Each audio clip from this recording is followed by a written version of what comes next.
Hi, this is Mike LaMonica from PhillyGayCalendar.com. I'm here with Alice Hoagland, one of the subjects of the rugby player. Alice is the mother of Mark Bingham, one of the heroes from Flight 93 on September 11, 2001. Thank you for making this film and being part of this film. It was really wonderful. And how did this film get made? I was amazed how much footage there was, actually. Thank you, first of all. And Mark was a videographer most of his life. I often had cameras stuck in my face, and he would ask me to say something.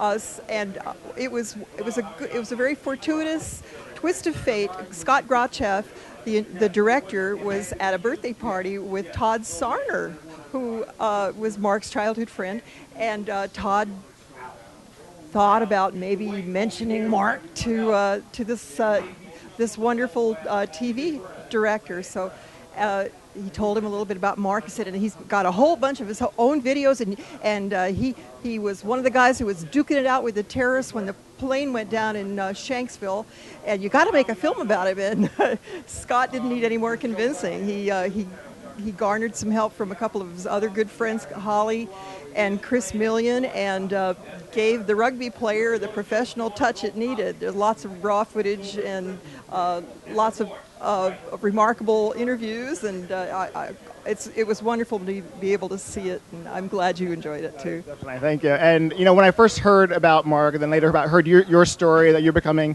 LGBT activist, like I thought of you as like an accidental activist, and I actually thought of Judy Shepard, mother of Matthew Shepard. And I don't know, have you had an opportunity? Yeah, but I sure look forward to it, because she is, as you say, an accidental activist, someone who is forced into the limelight just by dint of dreadful circumstance. And so she and I have a great deal in common. It was a horrible story, and my heart goes out to her over the loss of her son Matthew. And I know that she has nothing but good thoughts and good wishes for the LGBT community, and I bet you she shares my glee at all the wonderful things that have happened recently. The defeat of the so-called Defense of Marriage Act and the defeat of Prop 8 in California. Yes! It's wonderful to see some of my friends who wanted so desperately to be married to be able to apply for a license and get themselves married. It's a new day that's dawning for the LGBT community in America, and I'm glad to be a part of it. I just wish Mark had lived to see it.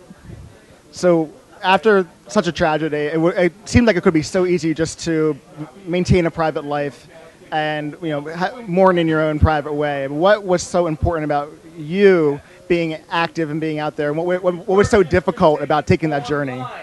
Well, it's clearly important to be able to speak up for the LGBT community, as well as it's speaking up for itself. I'm so glad that we now have many role models for the LGBT community to point to and say, this person was a gay person, this strong woman was a lesbian and she deserves your respect, and this man, this rugby player who fought to keep the United States Capitol building from going up in flames on September 11th, he was a gay man and he deserves your respect.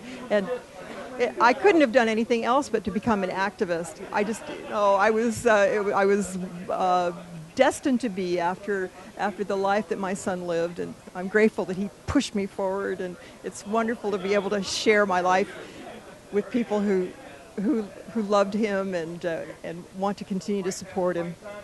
In the film, you mentioned that when Mark first told you that he was gay, that it was a very tough journey for you.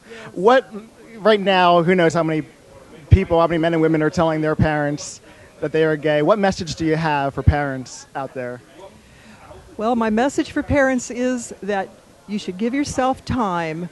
Your gay sons and daughters have had most of their adolescent lives to come to the realization that they are gay and lesbian, transgendered, bisexual. So you should give yourself time to get your head around the idea.